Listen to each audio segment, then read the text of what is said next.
човек има само две поенти на калкулација. Или овој свет има творец, или е потполно случаен.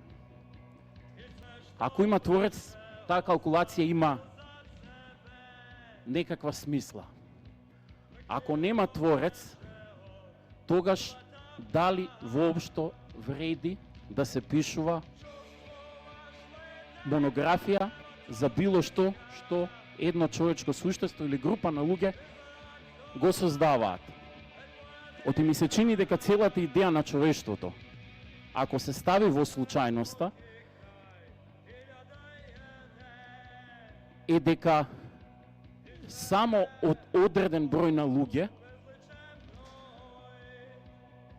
можат да ја убедат случајноста дека промашила. Тоест дека создала нешто кој што ја удира од зид и дава смисла. Како ја убедува случајноста дека не е случајност.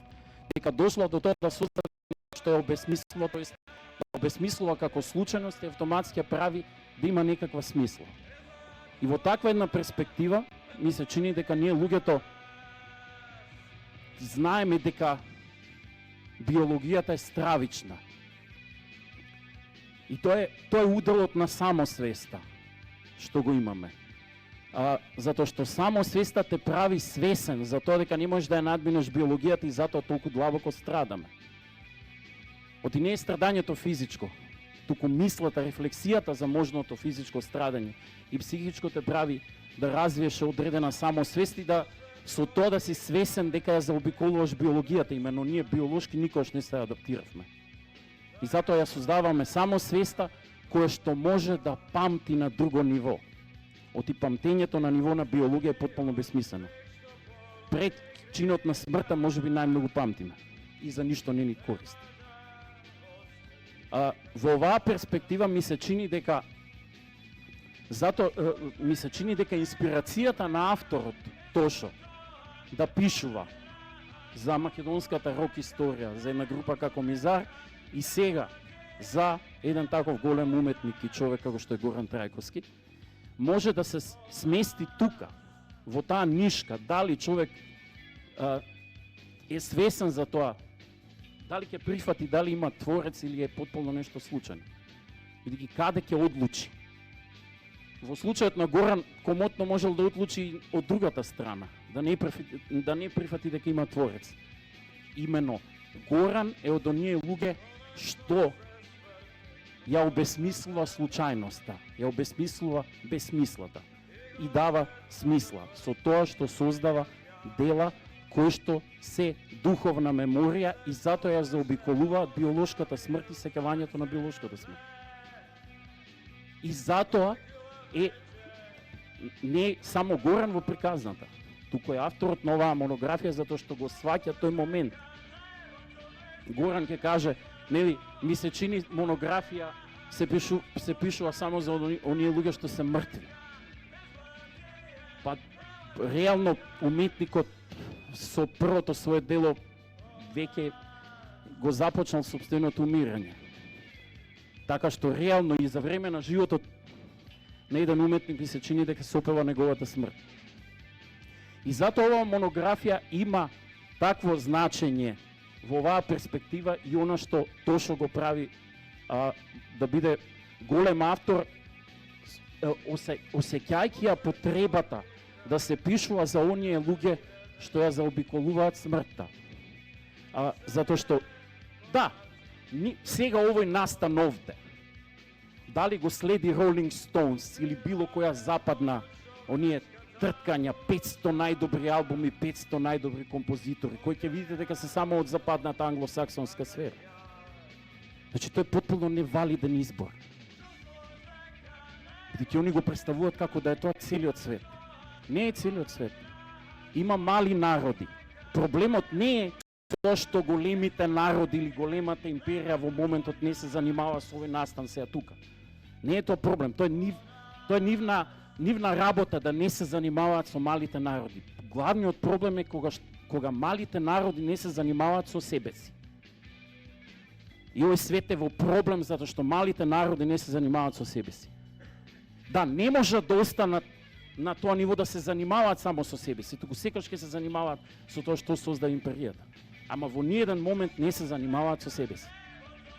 Значи, оно што сваќа дека треба малите народи да се занимаваат со себе си, именно е на патот да свати дека и мал народ треба да стане историски народ.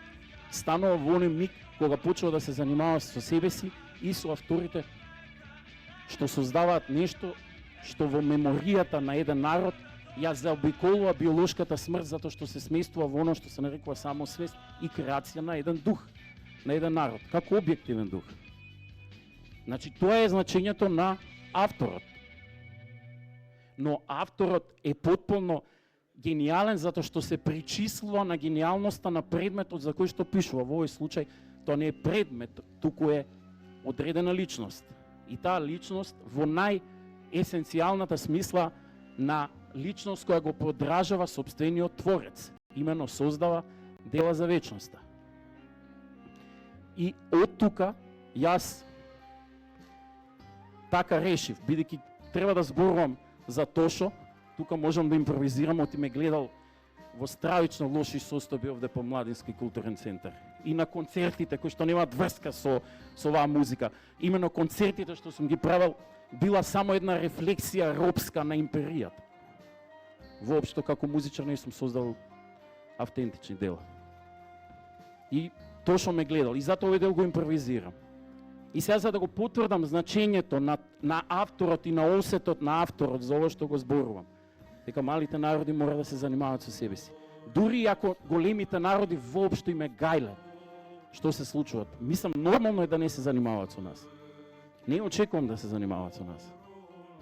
Ама е робски ние самите да не се занимаваме со себе си. И за да го потврдам тоа, што е значењето и зошто Тошо во оваа монографија која што патем е фантастично напишана затоа што не е досадна енциклопедија што го завршува животот. Тоа е христијанско сваќање и после смртта продолжува времето, што значи дека и после смртта Горан не ја довршил сопствената личност. И затоа ниту за овој век не може да биде енциклопедија завршена, затоа што би требало да зборува за мртов предмет. Бидејќи сваќаме дека не е случајноста во игра, туку апсолутно творештво натопено со Творецот на овој свет. Значи, превагнала на оваа страна работата. Сега, јас само сакам тоа да кажам.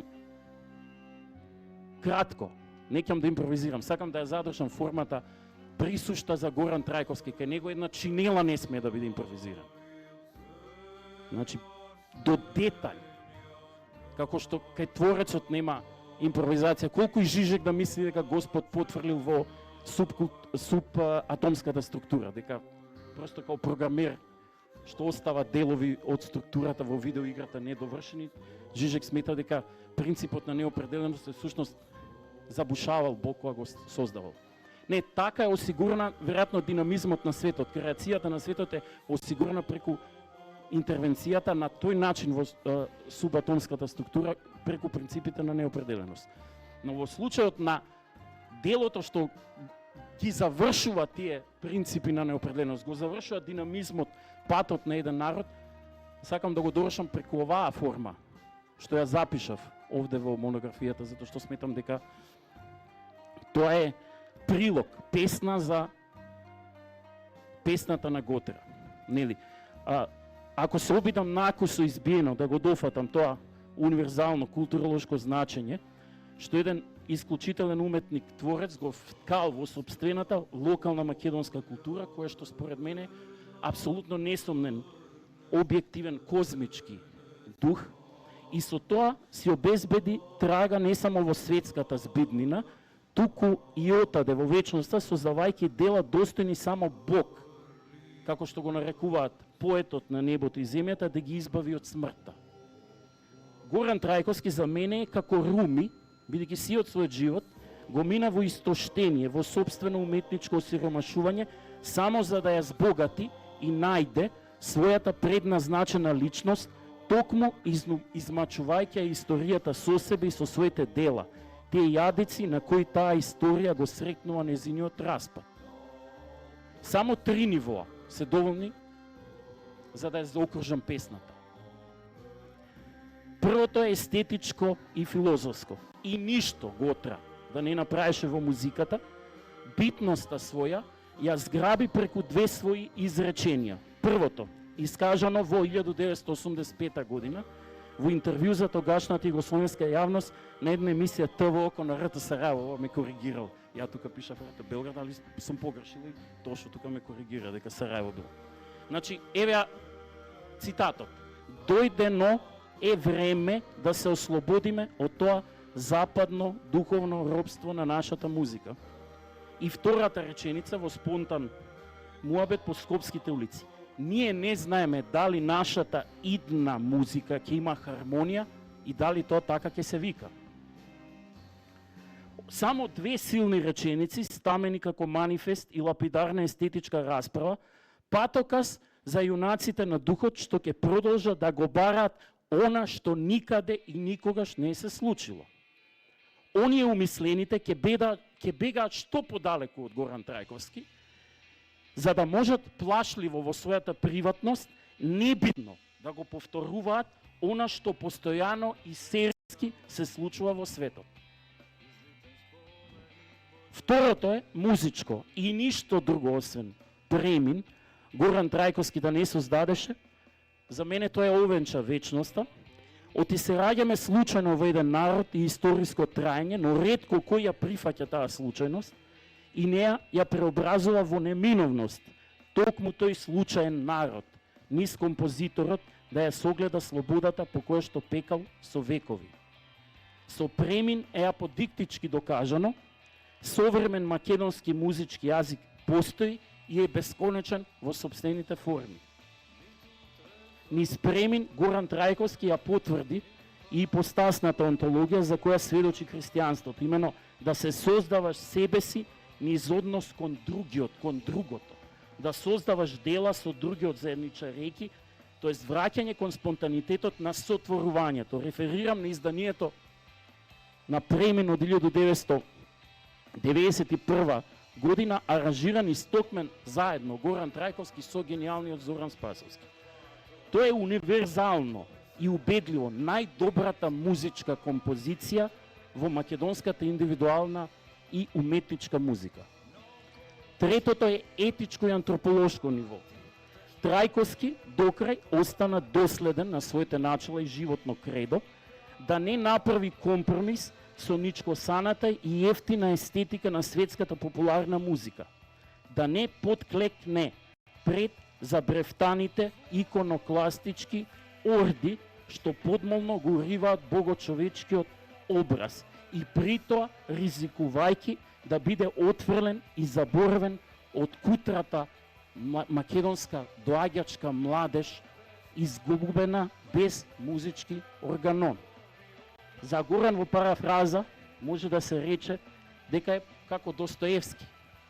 Го дигна крстот угоре, Господниот крст. Највисоко секој да го види, за да узнаат сите, оти само убавината спасува. Тоа е со мене.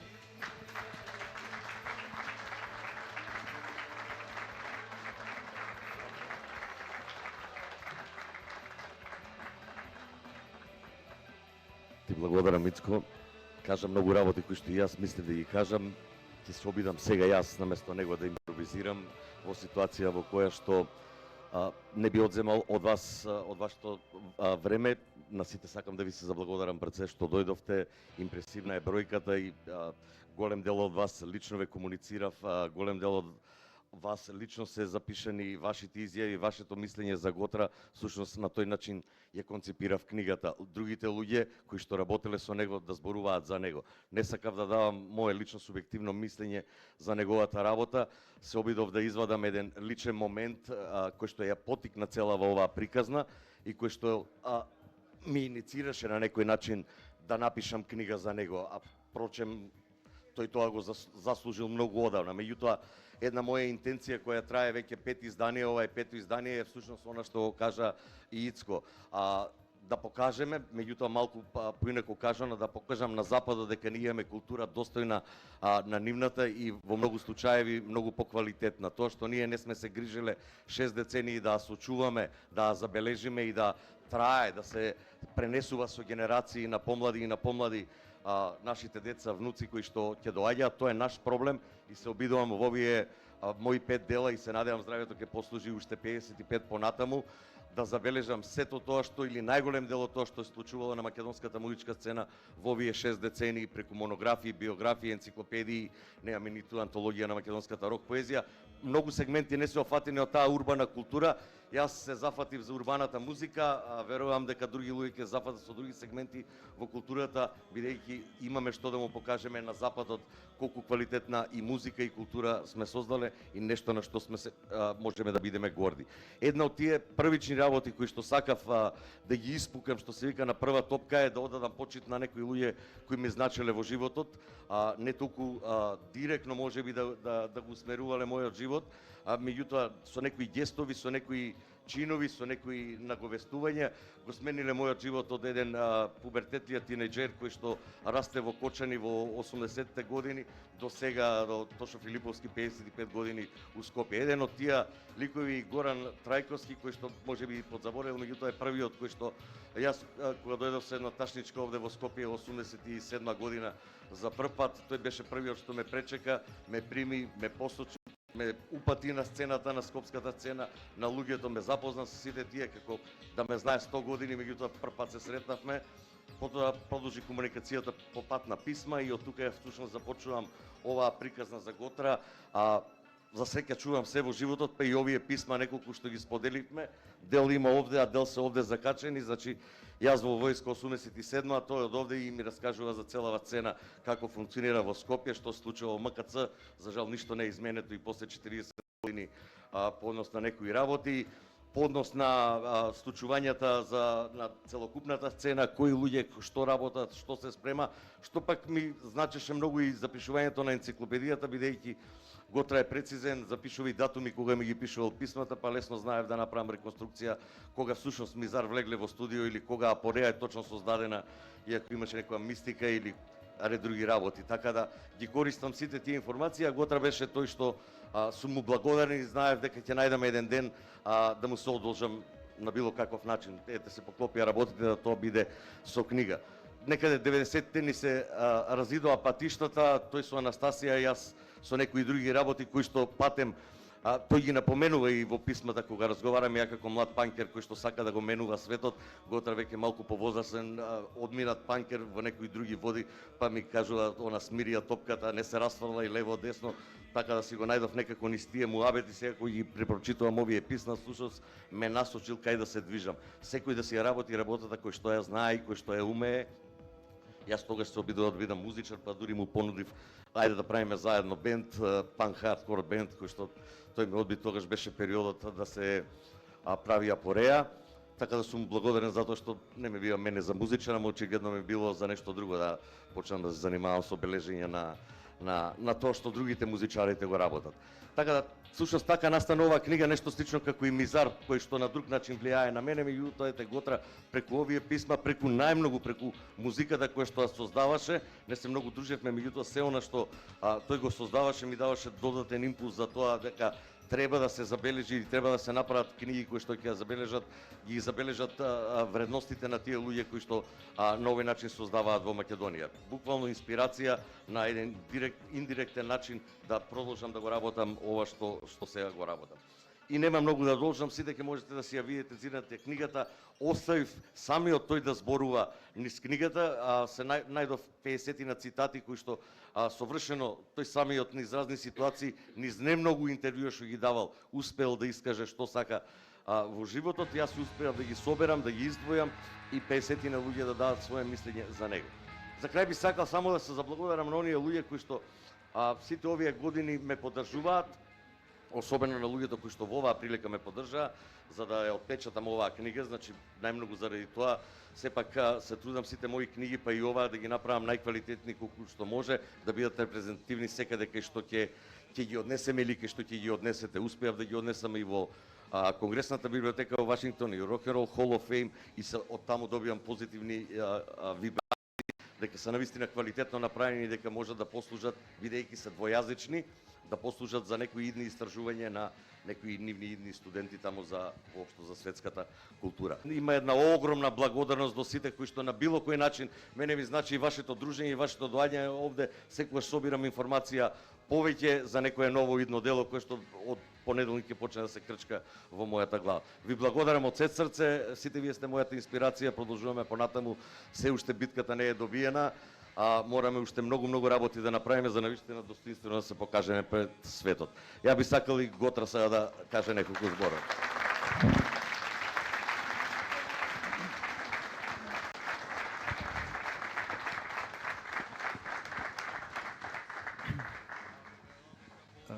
Добро вечер на сите.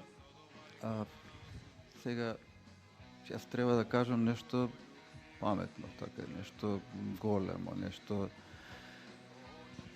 тешко мене. Ваков каков што сум.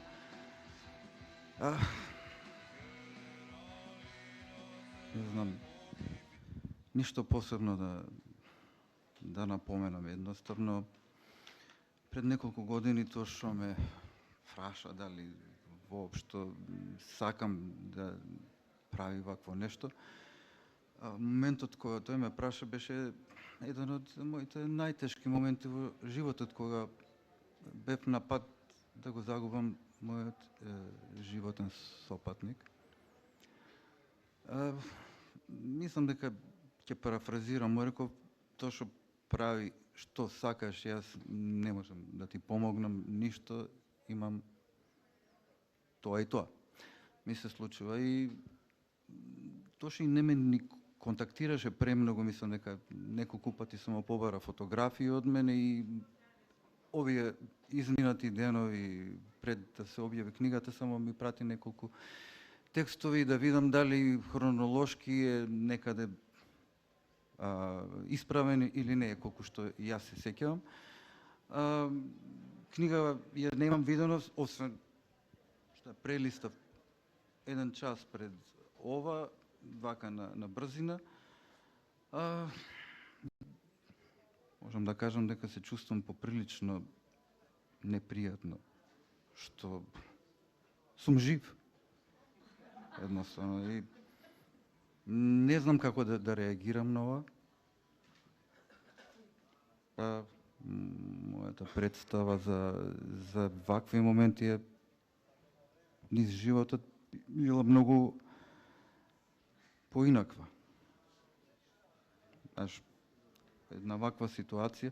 Знам дека некаде пред неколку месеци му реков на Тоша и да одложи издавањето на книга. Барем за 2 години. Сакав, не знам, навистина. Му реков дека следниот период ќе се обидам да направам неколку албуми и дека можеби е подобро да почека за да ги направам и тие, па да го внесе во книгата и тоа. А тоа не ми беше целта. Мисля дека ќе се откаже. Ако го одложам... Од тие писма, ти да. викаш, не се откажува од 87-ма, така да немаше да се откажат сега. Добро, да. Тоа се однесува натаму, но јас се чувствам поприлично непријатно. Морам да ви признам. Драго ми е што сте дојдени во олкав број на една промоција, не чекувано за мене. Се надевам дека во иднина оваа година ќе додете и на некој мој јавен настап, концерт или така натаму во овој број и дека нема само на промоција да биде. Ви благодарам што дојдовте. И благодарам на сите мои луѓе, блиски соработници и подалечни соработници кои што ми овозможија и ми помогнаа да работам, да обстанам, да преживеам во секој поглед, едноставно да бидам жив. А останатото, колку е ова важно и исправно, ќе го покаже времето што доаѓа. Јас ќе дадам се од себе во следниот период да го направам она што сметам дека сум го пропуштил во изминатиот период. И ете, ако во овој момент или следни моменти на нашиот живот нема доволно интерес за сето тоа, се надевам дека можеби во некое идно време она што јас го работам ќе ја најде својата публика и впрочем еден автор не работи само за луѓето од своето време, туку и за луѓето што доаѓаат во иднина. Ви благодарам уште еднаш и посакувам секое добро. Господ со вас.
Драги мои пријатели и пријателки, ова беше прилог од саботното издание кое го снимивме специјално за мојата емисија, благодарејќи на Баже. Фала многу што се најде таму, еден од ретките.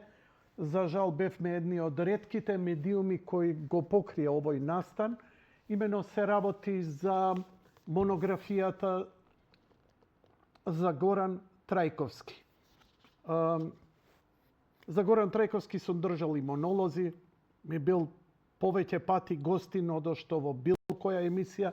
Заеднички имаме медиумски проекти од забави до сериозни емисии, до промоции на македонска музика, негова музика, и бев еден од првите промотори на музиката за филмот Пред дождот, големата инкарнација. Сето тоа ми е драго, ништо не ми требаат ловорики. Драго ми е што го направи за брат ми. Ја роден брат немам, но имам брат во Христа. Ала секој што ти е во црква и што се причестуваш ти е брат во Христа, да, формално е така, но Горан ми е вистински брат. Брат, буквално. Затоа што она што го споделивме заедно низ животот и она што не го споделивме е вистински братски однос како што доликува. Некогаш низ бизнис, некогаш интимно, некогаш приватно, некогаш лично, не знам какви аспекти. И то сето тоа било толку многу спонтано и ја не можам да бидам објективен. То што ме контактираше да напишам не предговор. Предговор е нешто што го читате на почеток. Јас сум негде на крај.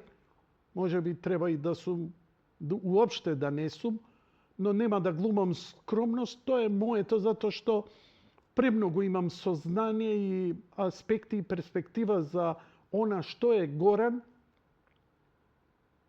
и колку е важен Горан. Не затоа што мене ми бил близок, па преку него некакви ловорики да се доближам, затоа што искрено сметам дека е вистинско музичко просветление. Слепи при светлина и боја, глуви при повик и звучна убавина, гладни со астал послан со најубавите делиции. Ние сме тежок и осакатен народ, кој заслужува и солзи и клетви. И едното и другото би било исправно. Но ние го газиме, тој пат што го газиме, онака како го газиме, и сме жив доказ дека Бог постои, затоа што не сме способни 2 чекора да направиме низ историјата, низ личниот живот, а камоли врз културата, духовноста, уметноста.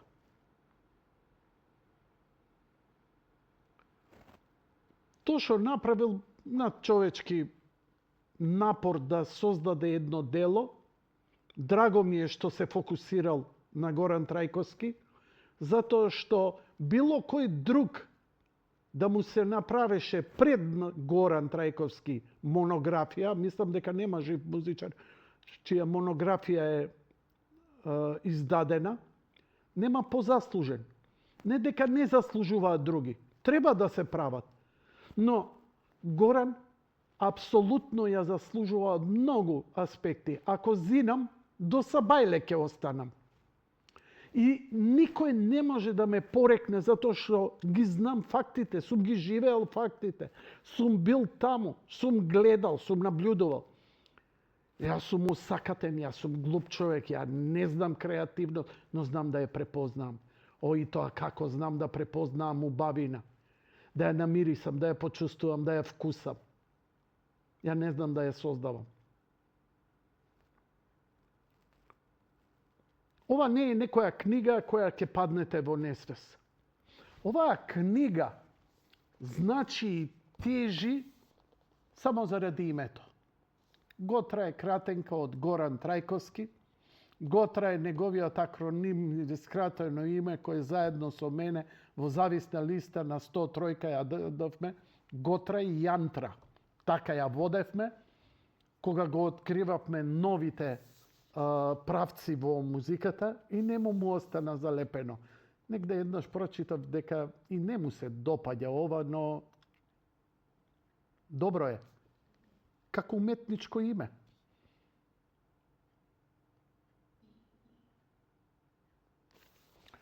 беше интересно од многу аспекти.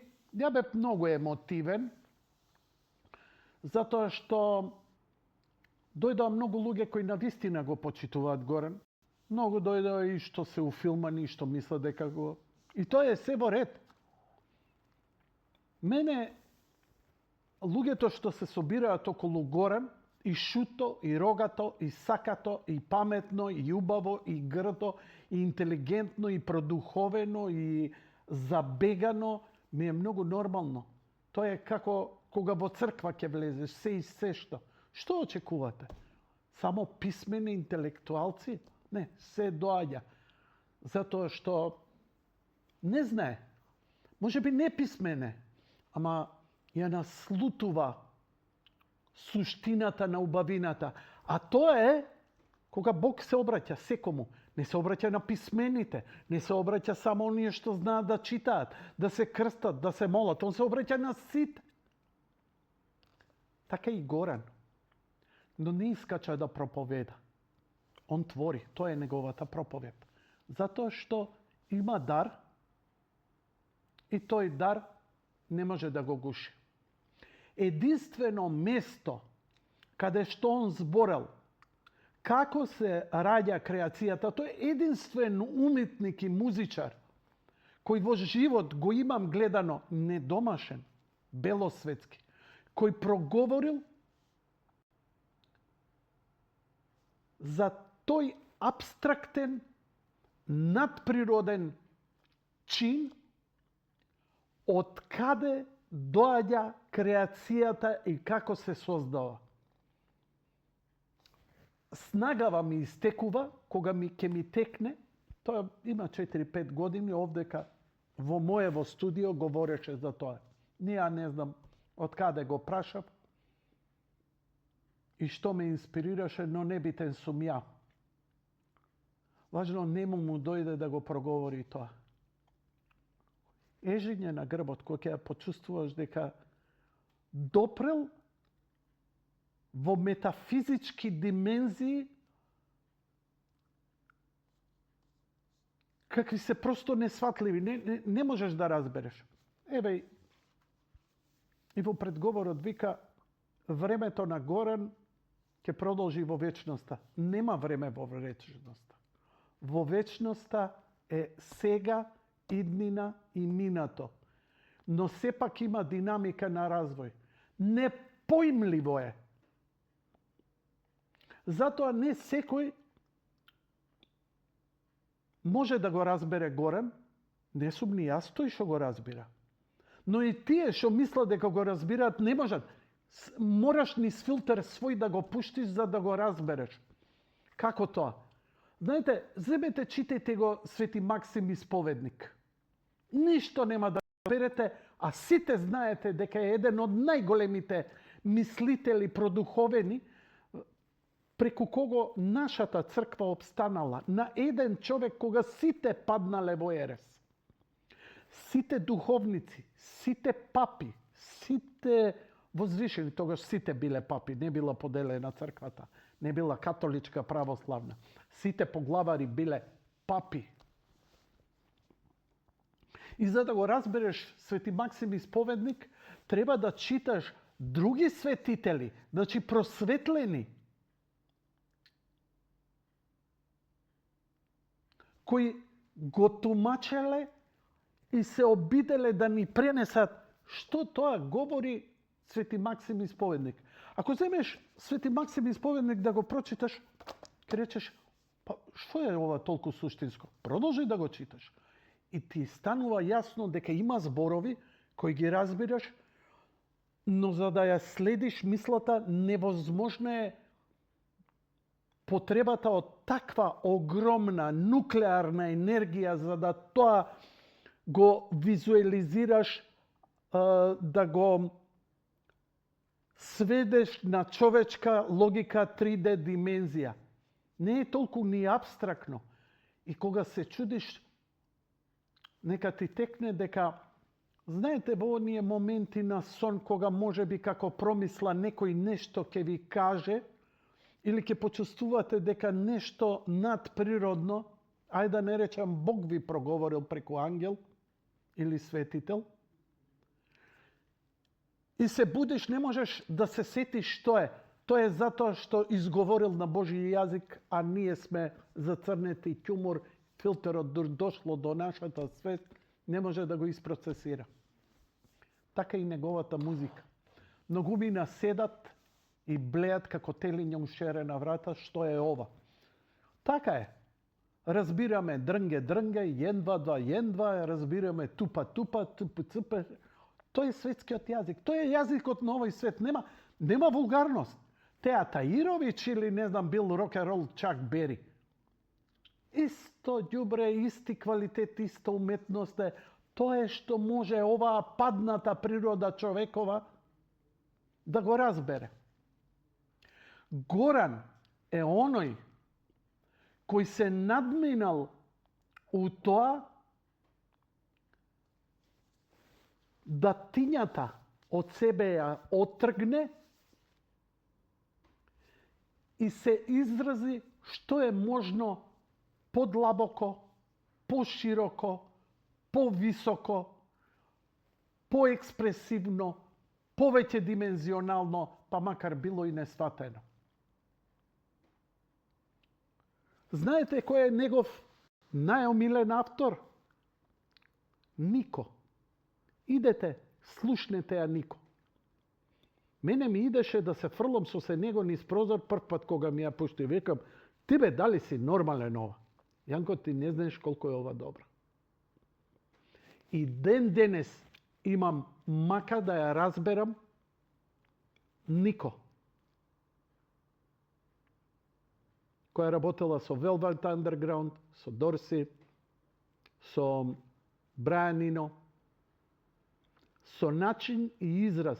Затоа што Горан вика, уметноста не мора само да е убава. Леле, ама е убаво. Леле, ама е лично.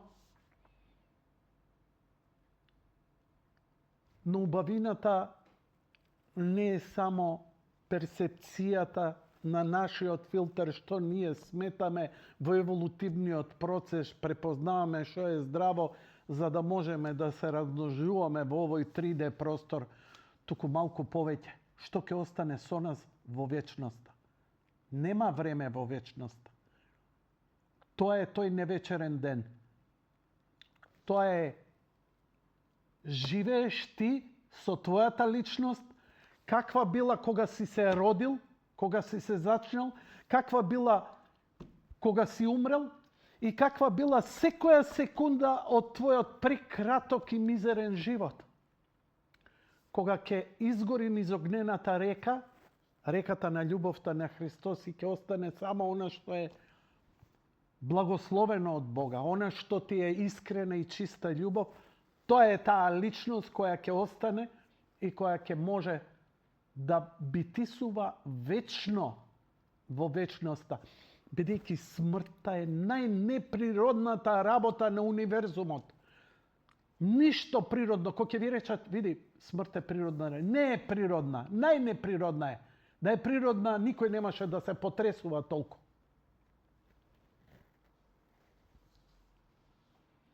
Фала, благодарам и поклонение на оние што дојдоа, затоа што овој човек се врати од долината на смртта, каде на раце ја носеше својата сакана со молба да му ја остави Бог уште малку, да ја утеши во страданијата незини, додека не си ги искрши и колената и не потона до вратот. Со години водеше таква тешка човечка борба, која нема ништо допир, каде што секоја надеж ти избледува, каде што ќе се прашаш што уопште правам на овој свет.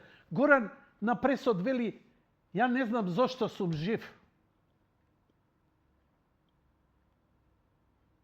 И им благодарам на оние што ми помогна да останам жив. а тој е Бог. Тој е неговиот духовник и мој, владиката Струмички Наум. Каде што знам и мене кога ми се обраќаше и колку пати и нему, и толку беше тешка борба, да дури и духовникот негов со мене споделуваше, па сме спуштале по телефон да не си ги слушнеме солзите и плачењата. Кога еден духовник може да се потресе, можам само да предпоставам низ кој пекол помина овој човек и да остане скромен. Затоа вика, уште 2 години остеме да се вратам. Пола нема од него. Искршен и залепен. Ама гора не залепен како јапонската уметност. Кога скршените парчиња од чинија не се лепат со лепак, туку со злато. И кога залепеното е повредно од она што иницијално беше. Оти Горан пееше за тешки работи кои не ги доживел. Првата тешка работа ја преживеа кога го изгубивме Тихо. И кога ми се јави, кога ми рече, што е ова што ми тече од очите до олку, вика не можам да се контролирам. Првите емоции на големата загуба. Колку бил благословен и заштитен, но све плати и преплати, колку што ја за целиот живот не ги преплакав сите мои родители, роднини, пријатели, фамилија, семејство кои ги изгубив на најтежок начин.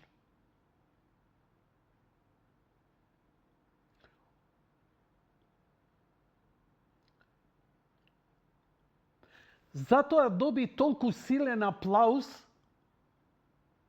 од оние кои го знаеме и му ги знаевме маките и кои од покаяние не знаевме што да направиме освен прости ми што не можев да стојам до тебе.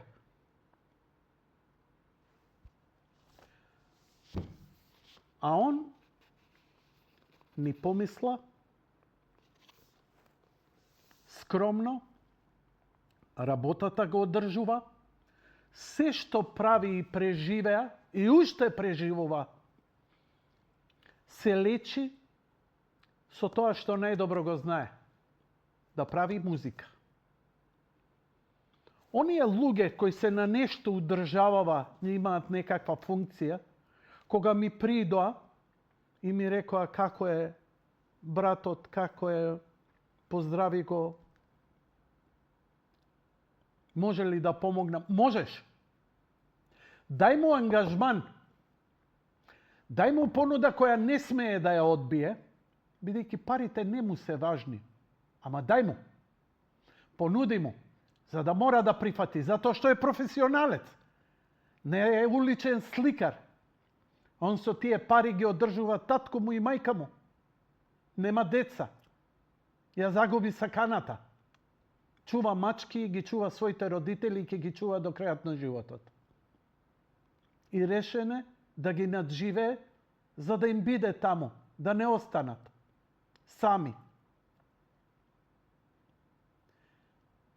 Ако сакаш да му помогнеш, дај му ангажман да прави нешто добро, да прави нешто значајно, да се ангажира потполно уметнички, а она што го создава, а тоа е музика која кога е направена веќе се заковала во вечноста. Тоа е веќе култ во истиот момент. Култ обично станува, знаеш, ке излезе песна, да слушаме, па добра е, не е лоша. Знаеш, ова, она, ваму, таму, окей, види, после 20 години Металика станува култ, добра им е оваа песна, онаа песна, не знам, Цепелин, ова, она. Кај Горан ова е. И тешко е за голтање. Не е комуникативна како индустриската музика. Он збори за тешки работи. Он збори за тешки пориви. Он збори за тешки состојби. И политички, и социјални, и духовни.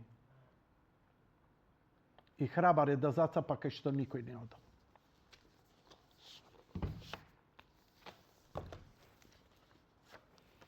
Книгава е феноменално направена, има неколку работи кои ме воодушевуваат. Кој кадар ќе ми го даеш?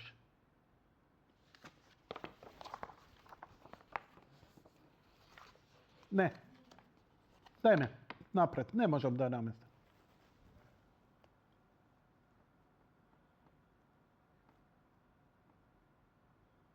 Горан со мунковиот крик. Каква е рефлексијата на овој кадар? Дај ми.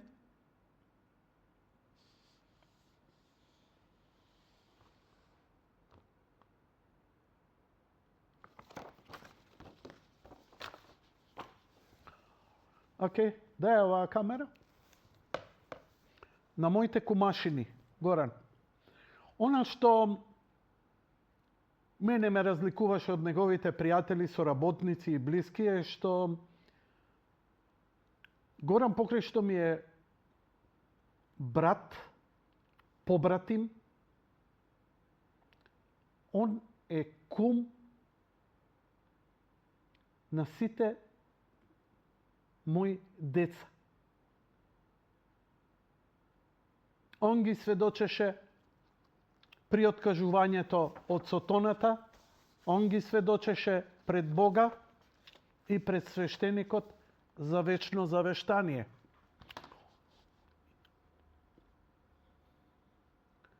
И искрено, еве неколку слики од промоцијата.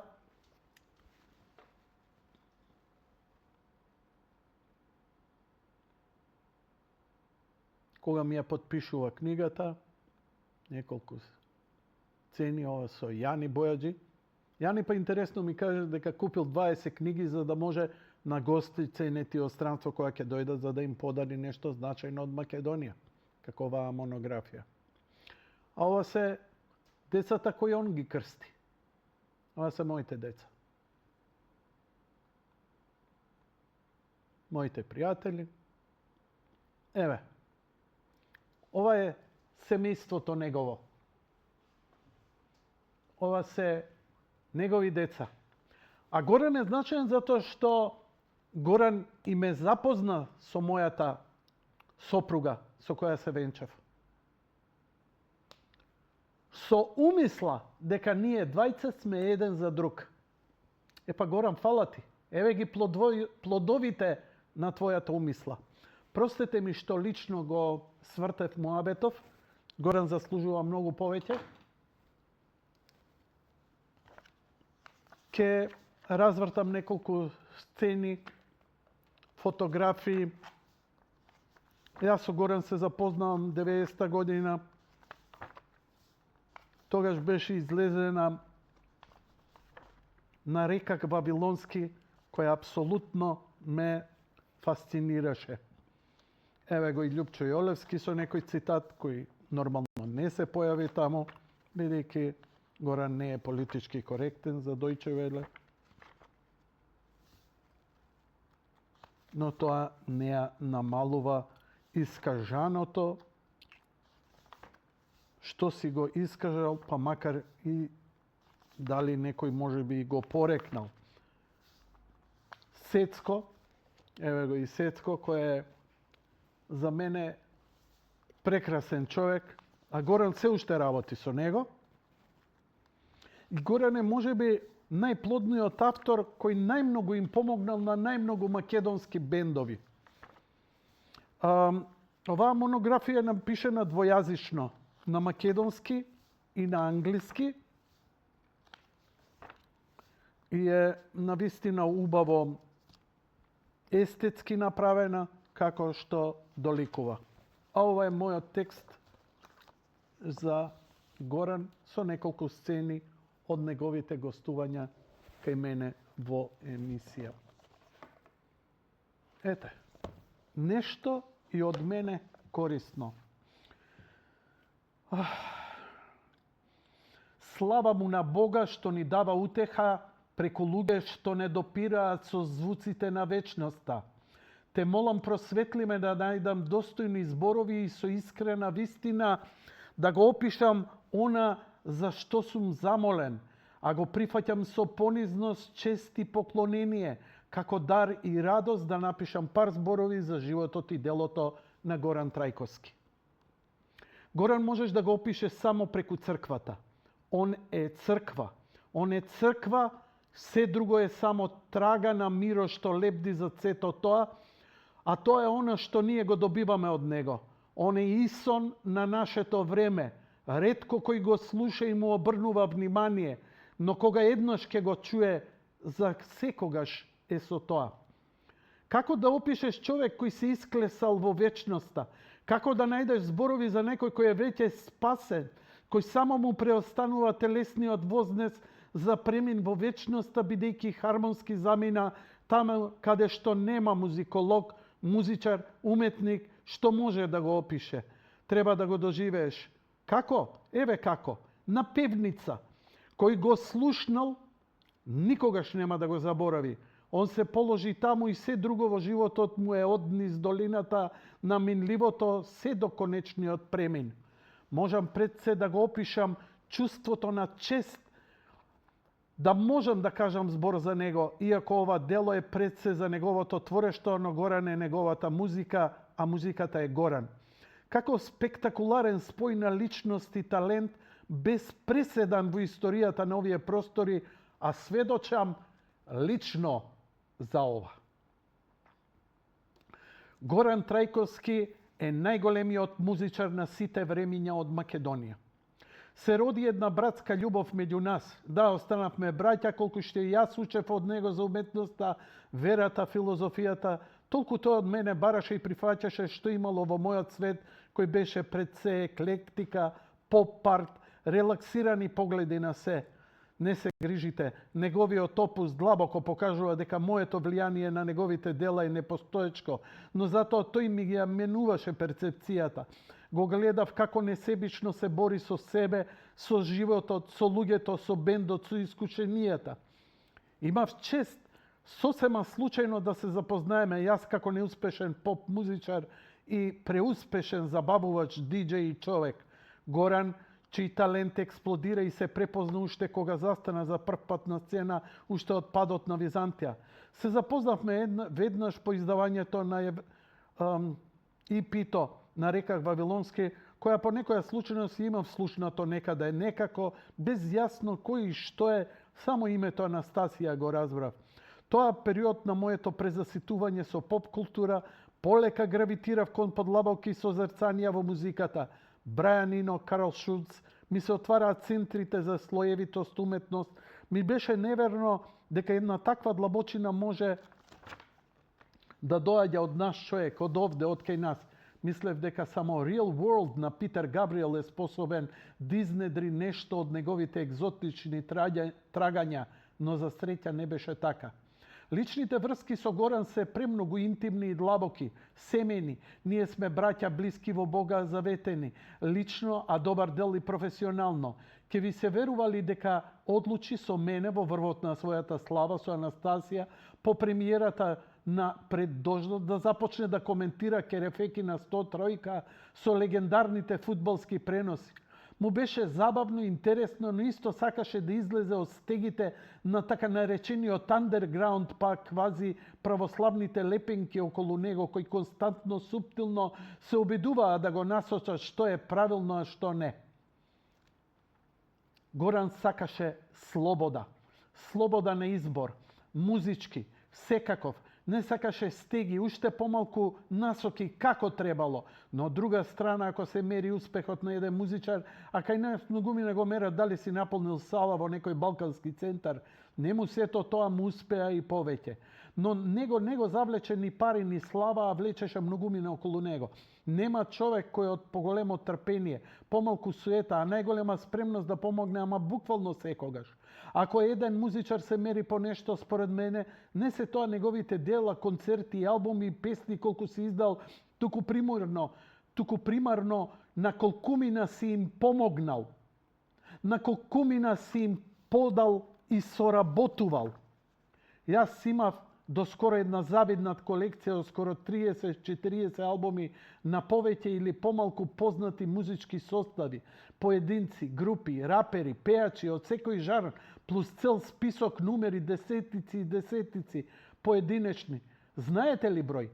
Јас не. Никогаш никој нема да дознае. Не дека му било грижа, туку неговата вродена скромност, која од депски размери рамна на подвизите на светите отци, ги заборава.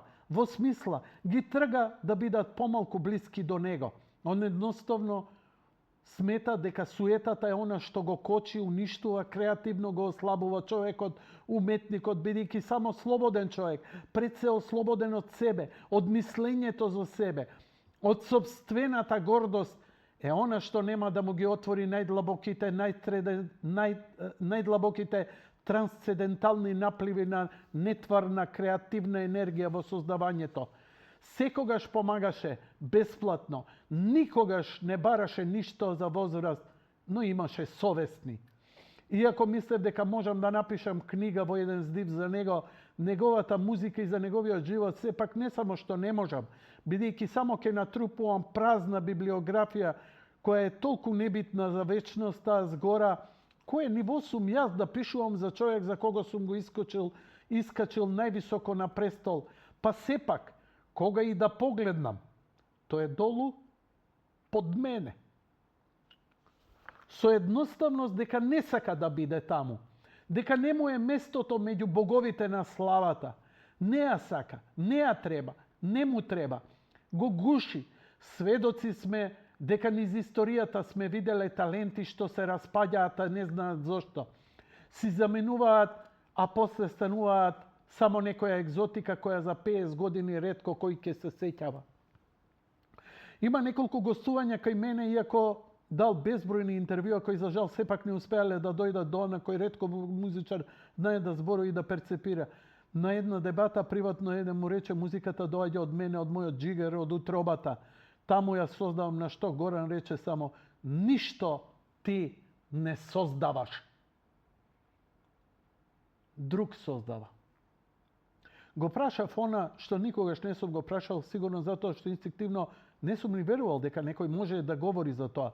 Го прашав како создава, од каде му доаѓа идејата, од каде инспирацијата, мелодијата, хармонијата. Дам колку е тоа таинствен, мистичен, суптилен процес што тешко се опишува, но Горан, фала му за мене, за Атер, само воздивна, погледна долу, како да се застрами недостоен од и прозборе за енергии кои за него се свети. Одеше од прилика вака, иако ја имам емисијата на YouTube, јас се препотувам само од помислата да ја преслушам. Гледајте ја вие, минаа години од тогаш, да се вратам, вака од прилика говореше Горан. Додека седам со инструментот или пред техниката во моето студио со параметрите кои сум ги задал, кон што се стремам, во мене започнува еден нејасен облик кој бавно се осветлува, како облак од кој доаѓаат призраци, звуци, но недефинирани. Кога ќе почувствувам дека тука некаде е правецот во таа магла, во еден обостран процес, таа недефинирана форма полека и полека се обликува преку обиди и грешки, преку постојана посветеност, оставање на страна се што си и нурнување за кое разбираш дека е двострано, дека оттаму има нешто што не доаѓа од тебе. Го грабам и почнувам да го обликувам како што знам и умеам. Се во ова погоре воопшто не е кажано, не е цитат, туку парафраза, како јас го разбрав. И сега кога се присеќавам и се препотувам што ми навира чувството дека тоа е најголемото сведоштво за надприродното кога е креацијата во прашање. Ова, да додадам, иако не е во текстот, ова е филозофскиот и религиозниот одговор за уметноста. Дали јас сваќам у овој момент, сега се ги преслушав, мислите дека Горан ја затвори филозофијата и историјата за секогаш. Од каде доаѓа креативноста, најсуштественото во нашето битисување во сите аспекти, од готвење, од љубов, од создавање, од правење, од борба, од инспирација, од се. Жалам, немам фотографии за споделување. Имам неколку интимни од крштевки, немам што би требало да биде во оваа книга, имам само топлина и многу љубов. Со радост, солзи што ме обземаат кога е во прашање овој човек, олицетворение на се она незамисливо во денешницата на човештвото во времево на извитоперени вредности. Горан стапна во вечноста. Ние само треба да му сме благодарни што ни дозволи со едно око, со едно уво, да го наслушнеме она што го има од другата страна. Break on through to the other side. Простете за ова многу лошо писание, нема потешко да пишуваш објективно и издржано за некој што е толку многу близок, што многу го сакаш, а во исто време му се восхитуваш, а толку ти е близко интимно.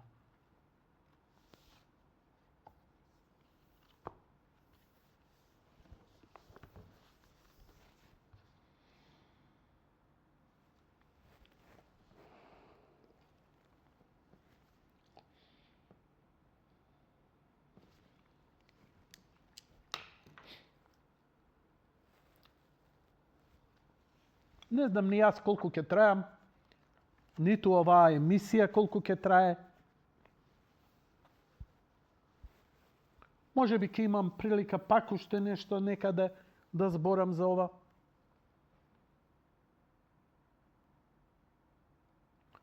Се враќа Горан, инаку само да ви кажам дека Горан Трајковски е музичар кој најмногу има настапувано во странство. Со бенд, соло, со други бендови. И то сериозни музички состави. Доскоро му ги гледав списоците на тантиеми кои ги добиваше од цел свет, каде што луѓе го купуваа албумот Before the Rain, музиката од пред дождот, која се продаваше низ цел свет. Да, драги мои, вие што ја купувавте од препродавачи изрежани на CD на хауба, не сте го испочитувале. Го испочитувале некои у Бразил 1000 души кои отишле, платиле $20 и го купиле албумот. Од тие $20 се одвоиле пари и му дале. Он беше среќен за тие пари. Знаете зашто ги трошеше? Јас знам.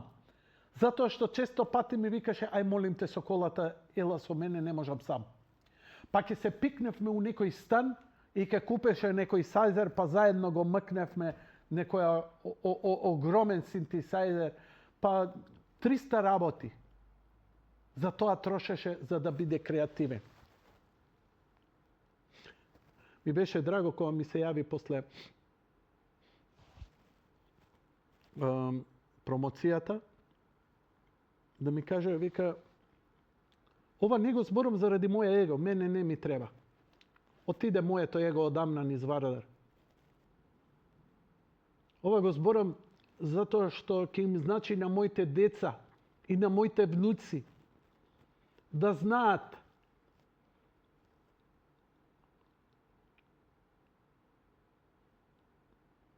под чие духовно, значи, завештание се, со каков човек, духовникот кој не крстил, не венчал и не споел владиката Наум за веки векове, и од него се почнува, бидејќи де факто со ја, Горан и дедо Наум прв пат заедно се сретнуваме моментот кога се со Горан претходно се сретна, но дружбата започнува кога го пречекуваме владиката Наум во Струмичкиот манастир и преспавме заедно таа вечер. И се причестивме утредента. Појма нема што се дешава. Но научив се.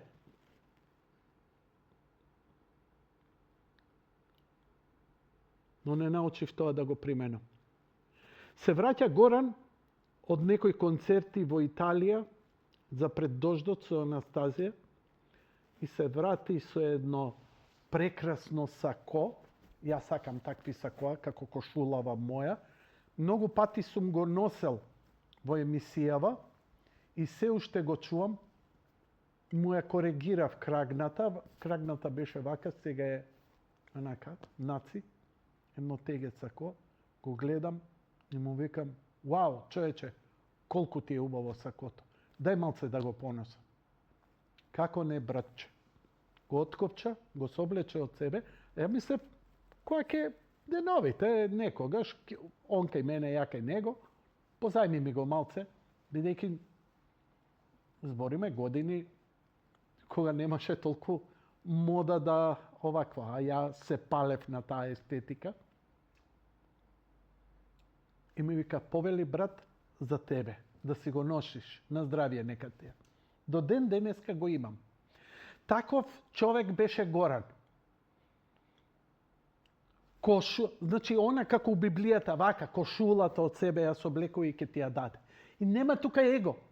Ја сега, да му спомне некој, знам дека ова нема да го гледа, нити некој негов близок, па да му спомне, Јанко за сакото збореше. И ако евентуално, случајно допре ова до него, он ќе рече, какво сако, појма нема. А он појма нема, ама ја вечно памтам.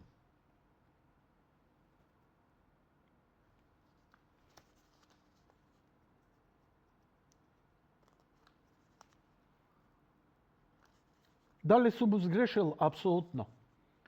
Дали ми сгрешил? Секако. А дали сме простиле? Ма ни. Знаеш, еднаш му сгрешив, му се јавам, викам, брат, извини, претера. Што тоа, братче, бе? Па викам за тоа. Кој е бе тоа? Па тогаш и тогаш таму. Века, извини, стварно не памтам. Значи, мисле, викам, абе, дај не ми глуматај, бе, дај, молим те, не ми се фолире. Брат, века, стварно не знам за што збориш. Значи, дури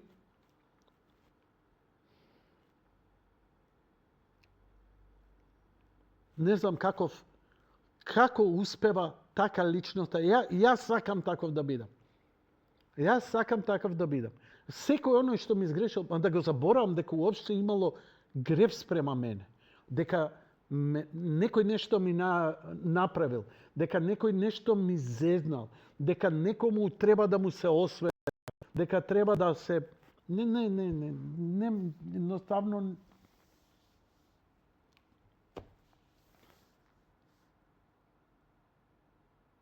Пред неколку години, мислам, многу скоро е тоа,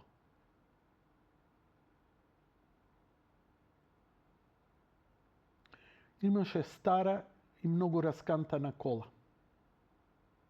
Успеа да купи нова, затоа што неговата сопатничка, Бог да ја прости, Билјана, мојата сестра во Христа, беше веќе многу тешко болна и таа кола требаше за незе да биде, да се брка она работа, Горан со другава кола, конечно ете нешто има малку во животот повеќе. И беше јасно дека дали го почувствува, дали беше јасно дека никогаш веќе нема да вози. Ми се јавува и ми вика, прво Горан ми се јавува на телефоне муаветот, а претходно деновите заедно Горан ме молеше, вика, дојди, не можам сам. Одевме на онкологија, чекавме во чекални, нема потешка борба. Знаеш, мислам, знаете, кога лежев во болница, мене ми беше полесно, одошто кога ќе ги видев моите кога доаѓа и... Знаеш, полесно е кога си таму, одошто кога ја имаш, кога го гледаш оној кој ти е близок и го сакаш кога страда. Горан ми се јава и ми вика, шо прави со колата? Викам, ништо не прави, мене седи. Ја поправили? Викам, не, скапана е, викам, ама ја возам низ град и толку. Зашо? И му го граба Билјана телефонот и ми вика, Јанче,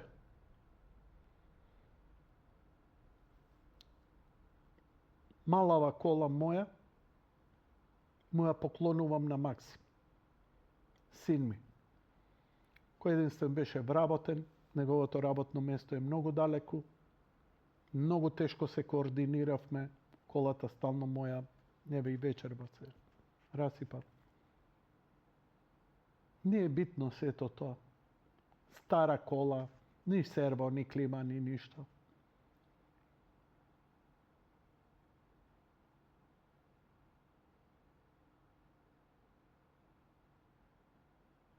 Моја поклони на син ми, но вика нему повеќе му треба. Ја века уште многу долго не ќе можам да ја користам. Ако затреба, ќе купам нова. Ја викам ќе ти ја вратам.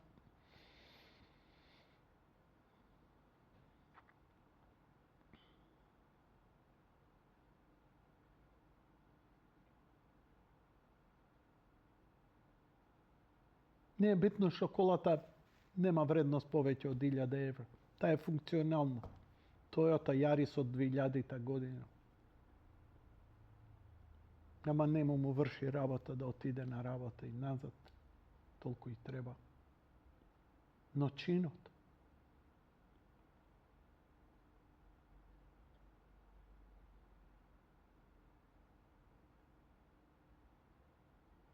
Пазете, ова е семено споделување, ова е во фамилија. Ова не се не сме ние соработници. Ова сме семејство.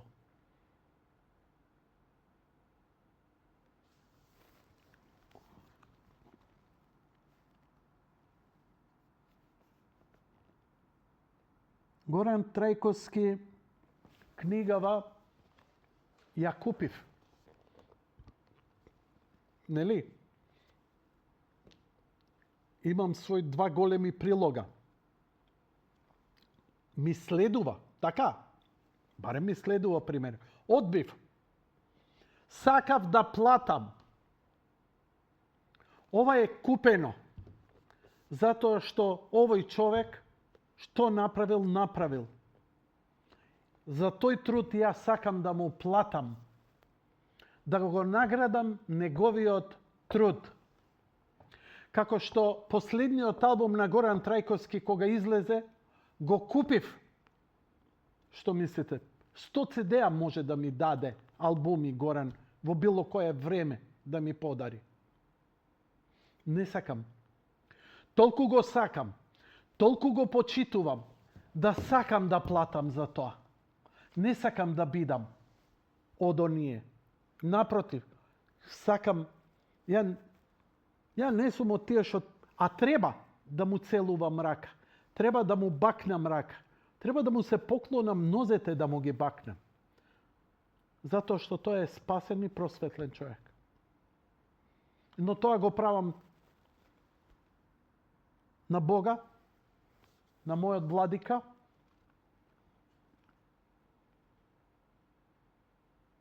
на нашиот епископ, кој не благословува и со нас ни сите овие кризи. Фала му за неговото духовно водство. Фала му што му се најде на Горан не само како духовник, туку и како човек.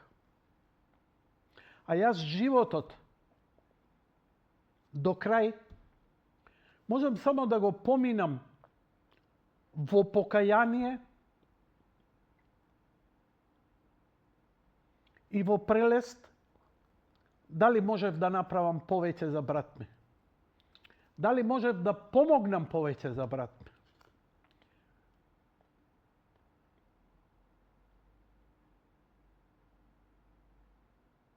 Затоа што тој е еден од одговорите кој еден ден, кога ќе завршам мојата приказна овде, ќе треба да одговорам и на тоа.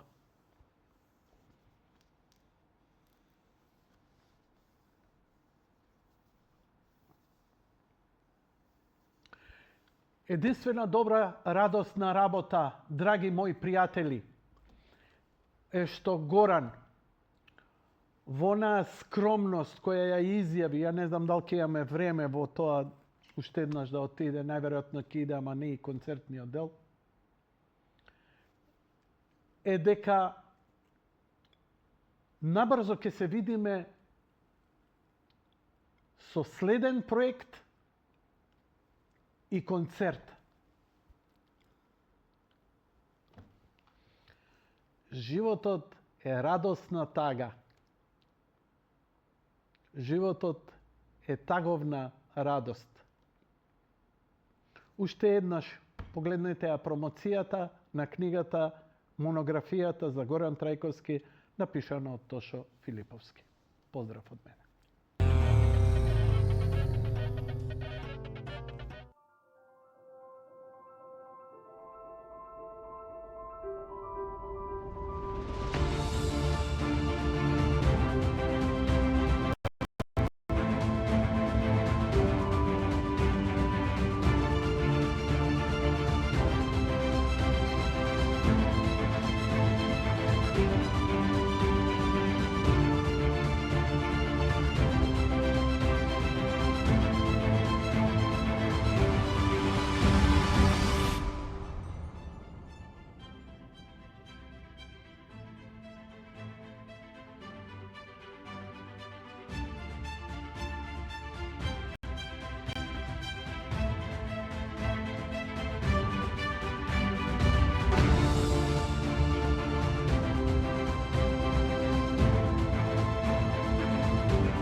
Човек има само две поенти на калкулација.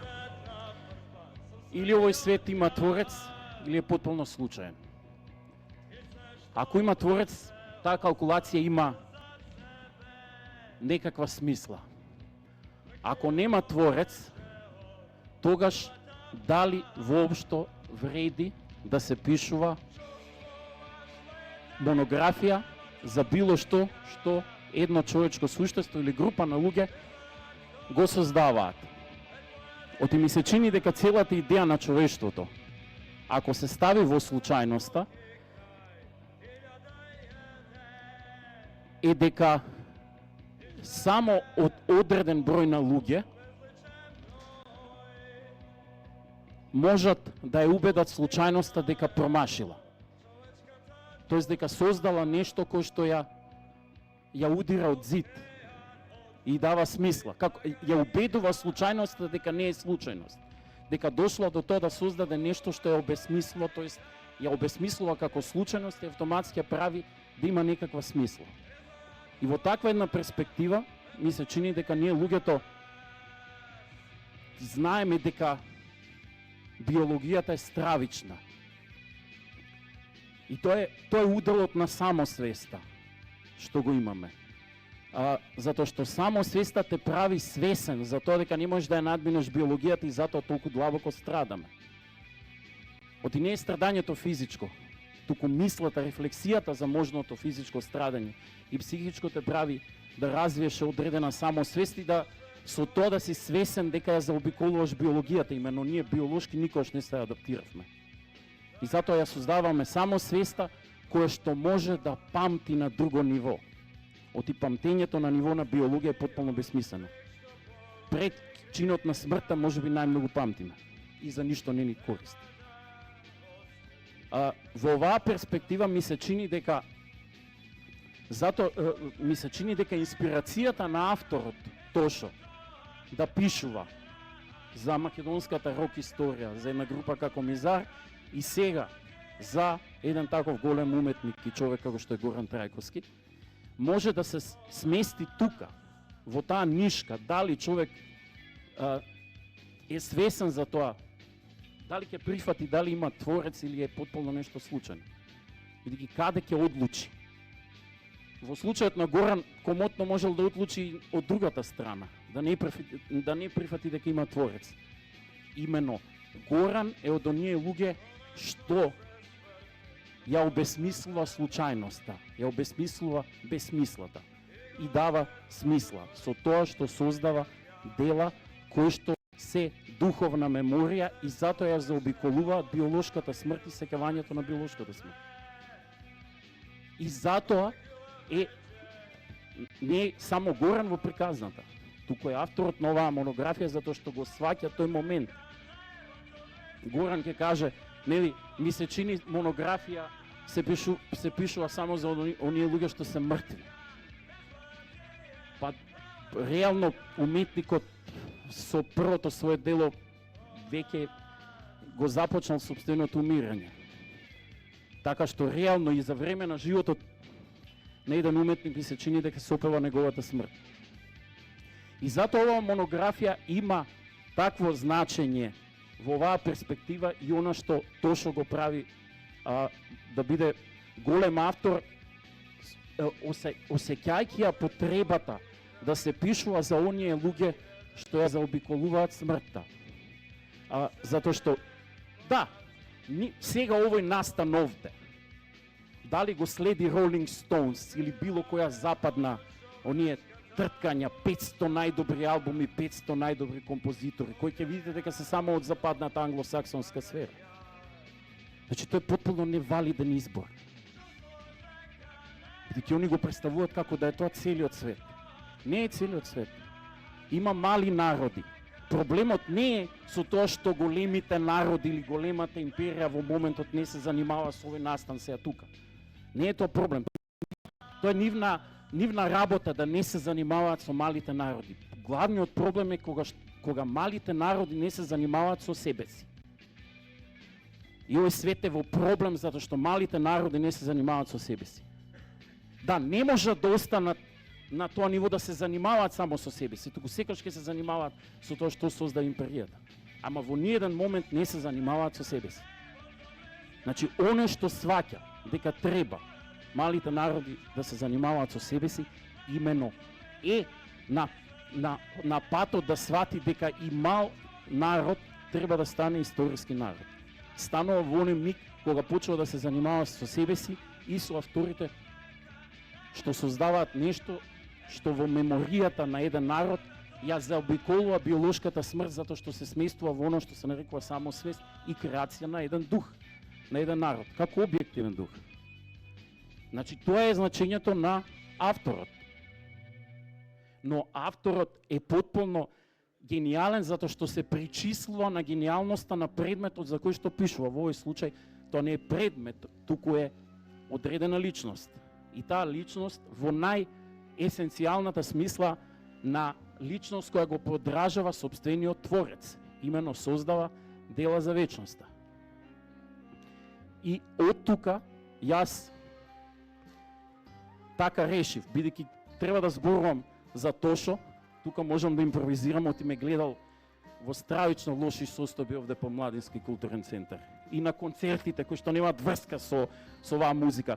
Именно концертите што сум ги правил била само една рефлексија робска на империјата. Воопшто како музичар не сум создал автентични дела. И Тошо ме гледал и затоа овој дел го импровизирам. И сега за да го потврдам значењето на авторот и на осетот на авторот за ова што го зборувам, дека малите народи мора да се занимаваат со себе си. Дури ако големите народи воопшто им е гајле што се случуваат. Мислам, нормално е да не се занимаваат со нас.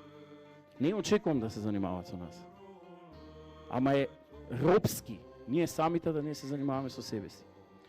И за да го потврдам тоа, што е значењето и зошто Тошо во оваа монографија која што патеме фантастично напишана затоа што не е досадна енциклопедија што го завршува животот. Тоа е христијанско сваќање и после смртта продолжува времето, што значи дека и после смртта Горан не ја довршил сопствената личност.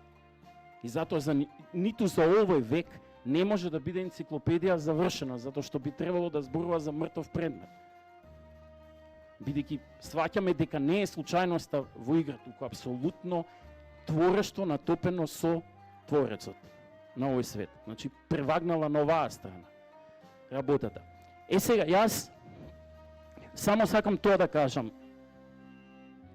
Кратко, не ќе да импровизирам, сакам да ја задржам формата присушта за Горан Трајковски, кај него една чинела не смее да биде импровизирана. Значи, до детај, како што кај Творецот нема импровизација, колку и Жижек да мисли дека Господ потврлил во субатомската структура, дека просто као програмер што остава делови од структурата во видеоиграта недовршени, Жижек смета дека принципот на неопределеност е всушност забушавал Бог кога го создавал. Не, така е осигурена веројатно динамизмот на светот, креацијата на светот е осигурена преку интервенцијата на тој начин во субатомската структура преку принципите на неопределеност. Но во случајот на делото што ги завршува тие принципи на неопределеност, го завршува динамизмот, патот на еден народ, сакам да го довршам преку оваа форма, што ја запишав овде во монографијата, затоа што сметам дека тоа е прилог, песна за песната на Готера. Нели? Ако се обидам накусо избиено да го дофатам тоа универзално културолошко значење, што еден исклучителен уметник творец го вткал во сопствената локална македонска култура, која што според мене апсолутно несомнен, објективен, козмички дух, и со тоа си обезбеди трага не само во светската збиднина, туку и отаде во вечноста, создавајќи дела достојни само Бог, како што го нарекуваат поетот на небото и земјата, да ги избави од смртта. Горан Трајковски за мене е како Руми, бидејќи сиот својот живот го мина во истоштение, во собствено уметничко осиромашување, само за да ја збогати и најде својата предназначена личност, токму измачувајќи историјата со себе и со своите дела, тие јадици на кои таа историја го срекнува незиниот распад. Само 3 нивоа се доволни за да ја заокружам песната. Првото е естетичко и филозофско. И ништо Готра да не направеше во музиката, битноста своја ја зграби преку 2 своји изреченија. Првото, искажано во 1985 година, во интервју за тогашната југословенска јавност на една емисија ТВ Око на РТ Сараево, ме коригирал. Ја тука пишав РТ Белград, али сум погрешил и Тошо тука ме коригира дека Сараево бил. Значи, еве цитатот. Дојдено е време да се ослободиме од тоа западно духовно робство на нашата музика. И втората реченица во спонтан муабет по скопските улици. Ние не знаеме дали нашата идна музика ќе има хармонија и дали тоа така ќе се вика. Само 2 силни реченици, стамени како манифест и лапидарна естетичка расправа, патоказ за јунаците на духот што ќе продолжат да го бараат она што никаде и никогаш не се случило. Оние умислените ќе бегаат што подалеку од Горан Трајковски, за да можат плашливо во својата приватност, небитно да го повторуваат она што постојано и сериски се случува во светот. Второто е музичко и ништо друго освен премин, Горан Трајковски да не создадеше. За мене тоа е овенча вечноста. Оти се раѓаме случајно во еден народ и историско трајање, но ретко кој ја прифаќа таа случајност и неа ја преобразува во неминовност. Токму тој случаен народ, низ композиторот, да ја согледа слободата по која што пекал со векови. Со премин е аподиктички докажано, современ македонски музички јазик постои и е бесконечен во сопствените форми. Низ премин Горан Трајковски ја потврди и ипостасната онтологија за која сведочи христијанството, имено да се создаваш себе си низ однос кон другиот, кон другото, да создаваш дела со другиот заедничареки, тоест враќање кон спонтанитетот на сотворувањето. Реферирам на изданието на премин од 1991 година, аранжиран истокмен заедно Горан Трајковски со гениалниот Зоран Спасовски. Тоа е универзално и убедливо најдобрата музичка композиција во македонската индивидуална и уметничка музика. Третото е етичко и антрополошко ниво. Трајковски докрај остана доследен на своите начала и животно кредо, да не направи компромис со ничкосаната и ефтина естетика на светската популарна музика, да не подклекне пред забрефтаните иконокластички орди што подмолно го уриваат богочовечкиот образ и притоа ризикувајќи да биде отфрлен и заборавен од кутрата македонска доаѓачка младеж, изгубена без музички органон. За Горан во парафраза може да се рече дека е како Достоевски. Го дигна крстот угоре, Господниот крст. Највисоко секој да го види, за да узнаат сите, оти само убавината спасува. Тоа е со мене.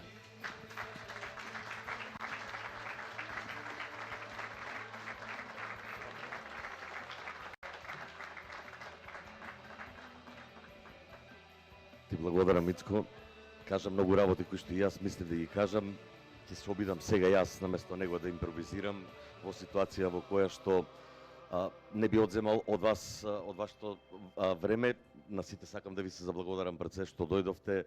Импресивна е бројката и голем дел од вас лично ве комуницирав, голем дел од вас лично се запишани вашите изјави, вашето мислење за Готра, всушност на тој начин ја концепирав книгата. Другите луѓе кои што работеле со него да зборуваат за него. Не сакав да давам мое лично субјективно мислење за неговата работа, се обидов да извадам еден личен момент кој што ја потикна цела во оваа приказна и кој што ми иницираше на некој начин да напишам книга за него. А впрочем, тој тоа го заслужил многу одавна. Меѓутоа, една моја интенција која трае веќе 5 издание, ова е 5-то издание, е всушност она што го кажа и Ицко.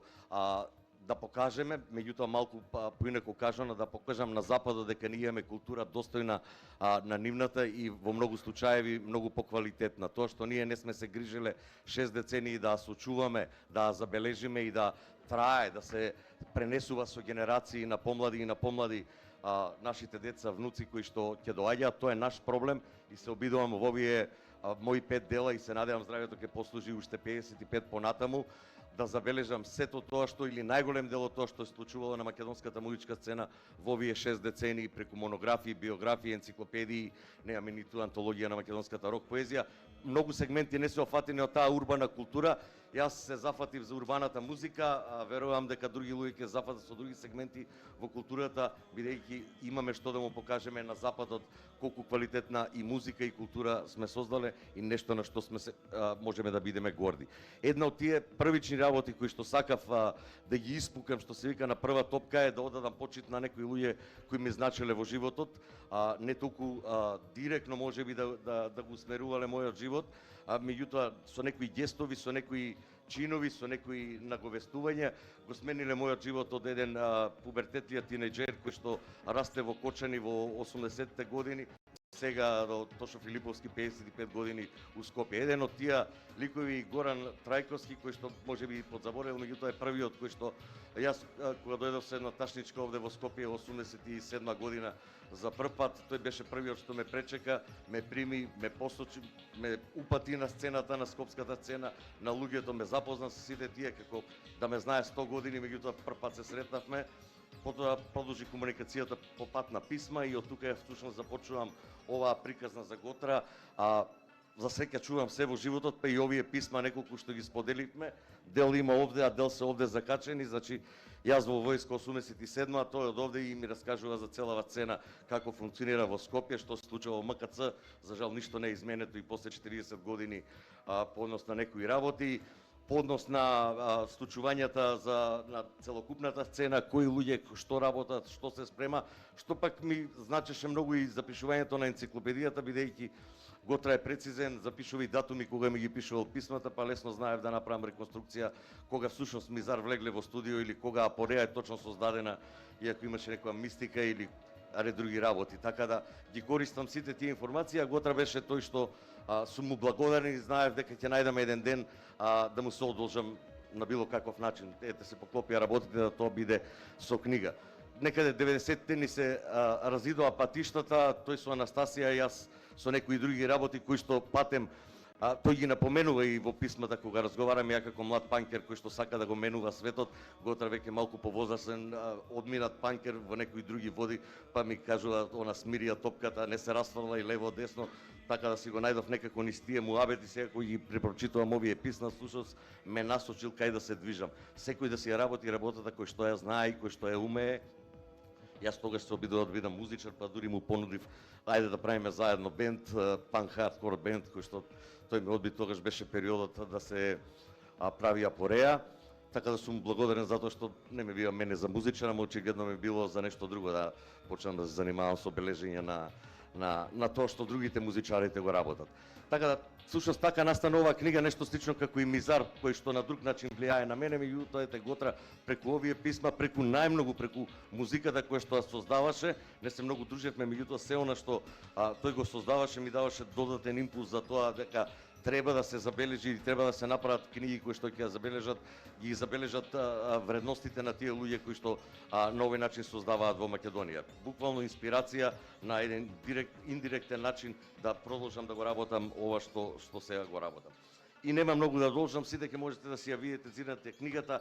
Оставив самиот тој да зборува низ книгата, се најдов 50 на цитати кои што совршено тој самиот низ разни ситуации, низ не многу интервјуи што ги давал, успел да искаже што сака во животот. Јас успеав да ги соберам, да ги издвојам и 50 на луѓе да дадат своје мислење за него. За крај би сакал само да се заблагодарам на оние луѓе кои што сите овие години ме поддржуваат, особено на луѓето кои што во оваа прилика ме поддржаа, за да ја отпечатам оваа книга, значи најмногу заради тоа сепак се трудам сите мои книги, па и оваа да ги направам најквалитетни колку што може, да бидат репрезентативни секаде кај што ќе ги однесеме или кај што ќе ги однесете. Успеав да ги однесам и во Конгресната библиотека во Вашингтон и Rock and Roll Hall of Fame и од таму добивам позитивни вибрации, дека се навистина квалитетно направени и дека можат да послужат, бидејќи се двојазични, да послужат за некои идни истражувања на некои нивни идни студенти таму за воопшто за светската култура. Има една огромна благодарност до сите кои што на било кој начин мене ми значи и вашето дружење и вашето доаѓање овде, секогаш собирам информација повеќе за некое ново идно дело кое што од понеделник ќе почне да се крчка во мојата глава. Ви благодарам од сет срце, сите вие сте мојата инспирација, продолжуваме понатаму, се уште битката не е добиена. Мораме уште многу работи да направиме за навистина достоинствено да се покажеме пред светот. Ја би сакал и Готра сега да каже неколку збора.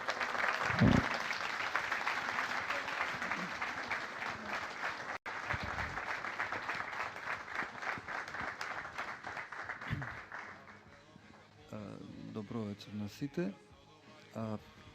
Сега јас треба да кажам нешто паметно, така нешто големо, нешто тешко мене. Ваков каков што сум.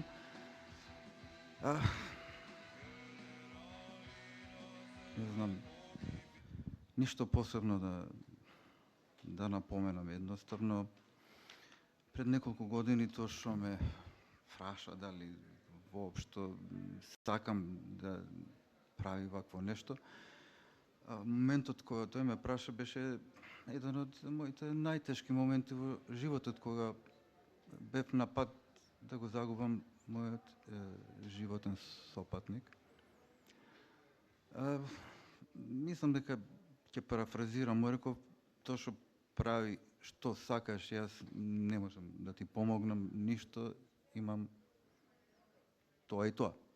Ми се случува и Тоши не ме ни контактираше премногу, мислам дека неколку пати само побара фотографии од мене и овие изминати денови пред да се објави книгата само ми прати неколку текстови да видам дали хронолошки е некаде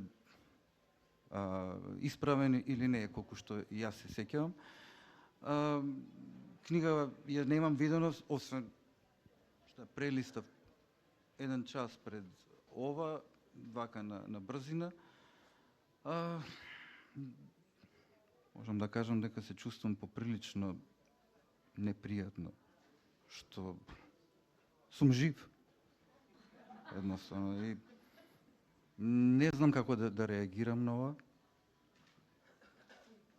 Мојата представа за вакви моменти е низ животот била многу поинаква. Знаеш, една ваква ситуација. Знам дека некаде пред неколку месеци му реков на Тоша и да одложи издавањето на книга. Барем за 2 години. Сакав, не знам, навистина. Му реков дека следниот период ќе се обидам да направам неколку албуми и дека можеби е подобро да почека за да ги направам и тие, па да го внесе во книгата и тоа. А тоа не ми беше целта. Мислев дека ќе се откаже. Ако го одложам... Од тие писма, ти Да. викаш, не се откажува од 87 дања, немаше да се откажат сега. Добро, да. Тоа се однесува на тема, но јас се чувствам поприлично непријатно. Морам да ви признам. Драго ми е што сте дојдени во олкав број на една промоција, не чекувано за мене. Се надевам дека во иднина, оваа година, ќе додете и на некој мој јавен настап, концерт или така натаму во овој број, и дека нема само на промоции да биде. Ви благодарам што дојдовте. И благодарам на сите мои луѓе блиски соработници и подалечни соработници кои што ми овозможија и ми помогнаа да работам, да опстанам, да преживеам во секој поглед, едноставно да бидам жив. А останатото, колку е ова важно и исправно, ќе го покаже времето што доаѓа. Јас ќе дадам се од себе во следниот период да го направам она што сметам дека сум го пропуштил во изминатиот период. И ете, ако во овој момент или следни моменти на нашиот живот нема доволно интерес за сето тоа, се надевам дека можеби во некое идно време она што јас го работам ќе ја најде својата публика и впрочем еден автор не работи само за луѓето од своето време, туку и за луѓето што доаѓаат во иднина. Ви благодарам уште еднаш и посакувам секое добро. Господ со вас.